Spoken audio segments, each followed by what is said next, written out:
Hi, I'm Greg Hackney. We're here at the Strike King Writers Conference on Kentucky Lake, and want to talk to you today about a few new baits I'm using. One in particular, for the situation we have here. We're, out here on the Tennessee River fishing main lake vegetation, and the bait I'm going to talk to you today is the Rage Menace, and I actually have it here on the back of my Strike King heavy cover hack attack jig, but I've also got it rigged up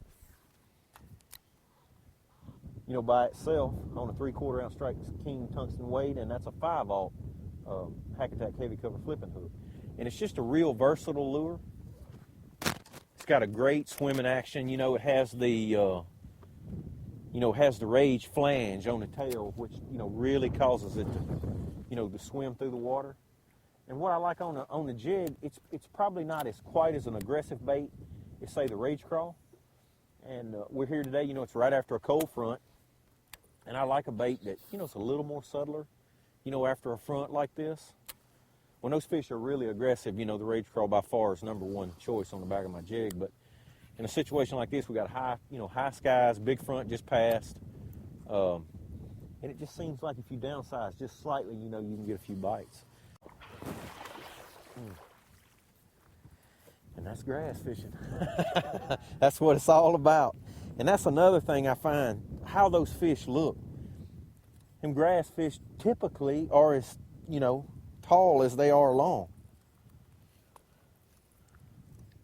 But fish always seem to be so healthy around the grass. It's just always plenty forage. And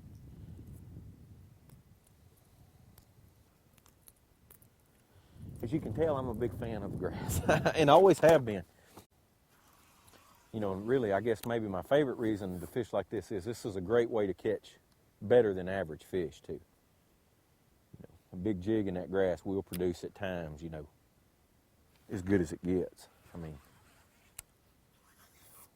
The biggest thing about fishing it is there's like right now, let's say roughly there's 25 miles of grass on both sides of the river. It's a solid mat all the way for a mile over there to the bank, I got a 1 ounce hack attack jig on there. I don't want to waste any time because I'm looking for a group of fish. We're not fishing for, we're fishing for that first one, but we're looking for an area, where we can get several bites. And there's so much grass, and you really have to fish through a lot of it. If the grass is more isolated, you can just go from patch to patch. But in a situation where we got miles and miles of it, you normally have to fish for them till you figure out, what kind of place they, want to be in. Now, I don't think I'm catching them all, but I'm not looking to catch them all till I find the right ones, That's the reason I'm not slowing down. Whenever I get around the right quality or I feel like the right school of fish, then I'll slow down and really take it apart.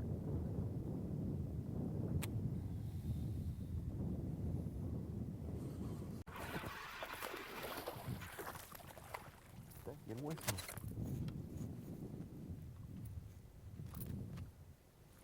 Another one of them that's as tall as he is long.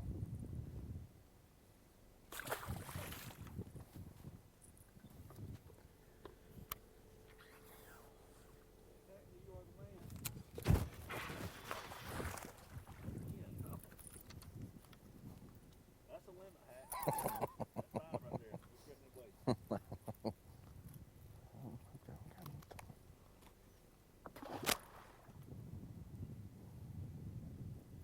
Once you get that first bite, you can say, well, that fish was on a corner, or that fish was on a ditch mouth, or it was where there was a little rock in the grass. But you got to get that first bite to key you in on what you need to do.